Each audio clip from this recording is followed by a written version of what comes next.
What's up, sons? It's Blind Ride with Tech once again, and we're here to ask and answer the simple question, WTF is the Verus project? But before we get into it, here's a word from our sponsor. Skillshare is an online learning community for creatives where millions come together to take the next step in their creative journey. Skillshare offers thousands of inspiring classes for creative and curious people alike on topics including illustration, design, photography, video, freelancing, and even cryptocurrency. As a content creator and cryptocurrency enthusiast, Skillshare offers me the tools to sharpen my videography skills with classes like Video on a Budget, Prepare for Your Shoot Without Breaking the Bank, and for cryptocurrency, Accounting 101, Accounting Rules for Crypto and Bitcoin. It's curated specifically for learning, meaning there are no ads and they are always launching new premium classes. So you can stay focused and follow wherever your creativity takes you. And it's less than $10 a month with an annual subscription. The first 1,000 of my subscribers to click the link in the description will get a free trial of premium membership so you can explore your creativity.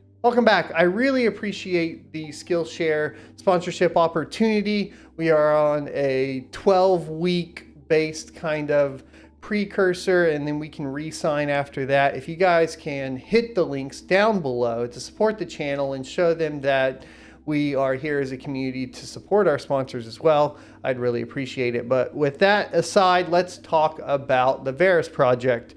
First of all, when I do coin reviews, we have outside sponsorships like Skillshare, things that aren't related to cryptocurrency or at least to coins. This is because I need to supply you guys with the most genuine information from my perspective. Now, why are we looking at the Verus project? It's very simple. This is a mining channel. We are always looking for the most profitable things to mine, and the Verus project is currently the most profitable thing to mine with a CPU, which makes it significant to us as miners because now we have an option to throw our CPUs at a coin and make some additional revenue. This can also influence the way we build rigs, as opposed to grabbing cheap Celeron processors and H110 mining motherboards. Maybe it makes sense to grab a Threadripper 1950X and throw together a mining rig with 6 GPUs and a CPU to mine something else if we're going to increase our return on investment. This is super important if you are a miner to optimize these types of things. Monero has always been an option, but the Verus project sets itself apart because you can mine it with GPUs. Now, there have been coins that have done this in the past and have had some success, but not a ton, right? Like Monero is kind of close, but really, like if you're trying to mine Monero with the GPU, it's typically not as profitable, at least anymore, as it used to be. So we'll have to see how this algorithm, the Verus project algorithm, kind of Verus hash, I believe is what it's called at the end of the day, is going to stack up there. Now, Verus also sets itself apart because not only is it GPU mineable, CPU mineable, and all that, but it's also proof of stake. So it has essentially a consensus mechanism that's referred to as proof of power. Now, proof of power essentially is a term to describe a 50% proof of work with 50% proof of stake. Now, depending on how the network is interacting and so on and so forth, some of the rewards will go to the stakers, and then the other rewards or the blocks will go to the miners. And they have plenty of documentation if you want to get into the nitty-gritty, but as kind of a brief overview, that's pretty much all you need to know. Let's talk about what it is. It's a blockchain-based system, so we're thinking about Komodo here. If you guys are familiar with Komodo, what it does with their atomic DEX and their tools is allow people to build out blockchains without having to have a significant amount of development cost up front or build it from the ground up. And this is being used a lot more and more lately. It's known as public blockchain as a service. And like I said, Komodo is one of them. The Verus project is another one. An example of a use of this would be MyTiki, who we had them on the channel, and they were building off of a system that is similar for public blockchain as a service to build up their blockchain for their application so they can pay out users for utilizing their data, etc. Now, the reason I bring that up is just so that you guys kind of get an idea of why these services are needed. Let's say there's a developer that's trying to develop an app and they want to use a decentralized blockchain to enable that app to make payments, etc. Then they are able to easily implement that with a project like Verus. So the thing that sets the Verus project apart from something like Komodo is very important here. If you build your own blockchain on Komodo, what ends up happening is you have a brand new chain. So we talked about WSB coin, and it's really cool to have Komodo and be able to build stuff on top of it, right? And build your own blockchain. But the problem is your security.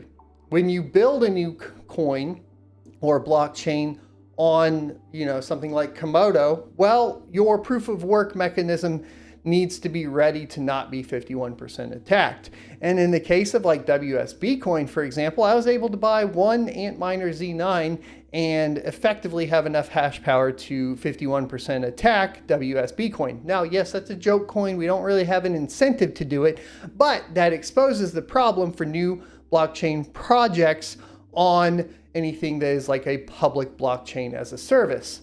The Verus project solves this in a very creative way by using something called auto chains. These auto chains essentially will allow miners of the Verus project to provide security to the new coins, but still, earn the same amount of money. They can obviously opt to mine those directly from my understanding, but I think that's in a later phase. But it's up to 22 chains so far, as I understand from the discussions we had in Discord.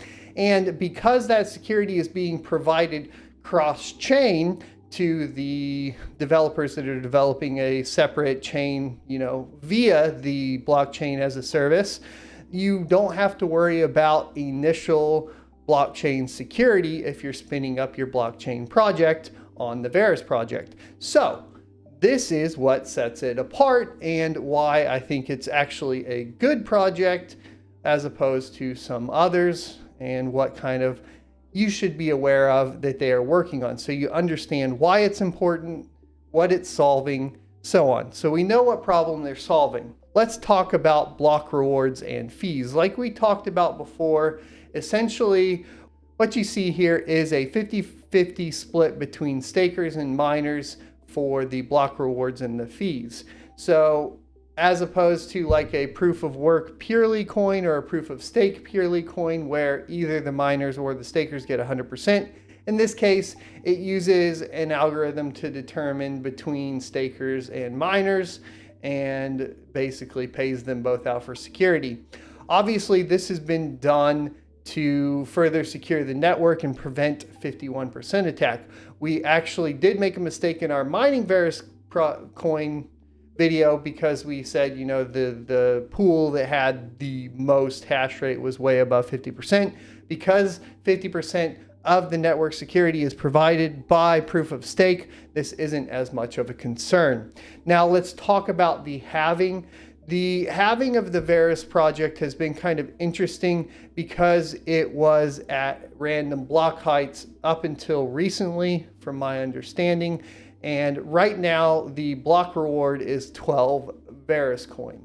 And the projected height times for cutting that or whatever in half looks to be around 2 to 3 years, somewhere in that range for the halving. So around 2022, the end of 2022 specifically is what they have listed here. It will have 2.6, and then from there in 2025, it will have 2.3, and so on and so forth per the chart that we have put up here. So now you guys understand what the halving is going to be and when to expect that. As miners, that's always important. Now, things could change, right? Just like we saw with Conflux, where they cut the rewards kind of out of nowhere, they could cut fees. So how are they handling governance? Now, this ended up being kind of a point of contention in the Discord. They are not at mainnet yet, so they don't feel like a discussion of governance is necessary. I beg to differ. I'll let you guys as the audience decide, but essentially devs are making all of the decisions up to the launch of the mainnet, and they will decide on governance later when they feel like it's needed. Now, this poses a couple problems as miners because that does, in theory, mean they could make adjustments to the fee structures as well as to the block rewards. Now, because they have a set schedule for the block rewards, that's not as worrisome, but we do probably have a little bit of worries as far as fees. Now, the argument from their standpoint was that, well, you can spin up your own chain and adjust the fee structures and all that out for that chain, which, okay, but the primary chain, which is the VRSC, that is completely determined, as far as I understand, by the devs at this point, up until, for sure, mainnet launch. And so governance is a point of contention with me on this particular project, but let me know what you guys think in the comment section below. Now, I try to do my research the best that I can, and obviously it takes a lot of time to put all of this together. If I make mistakes, I will pin the comments from the community if they've posted them, and you guys can always go down there and check for updates. Please do, especially because projects are changing all the time, and it's impossible to keep up with all of it. So just make sure that you are staying on top of it, especially if this video is older.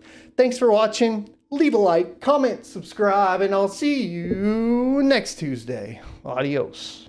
If you enjoyed this content, you can check out more crypto content on this playlist up here, or of course, go ahead and subscribe for more in the future. Adios.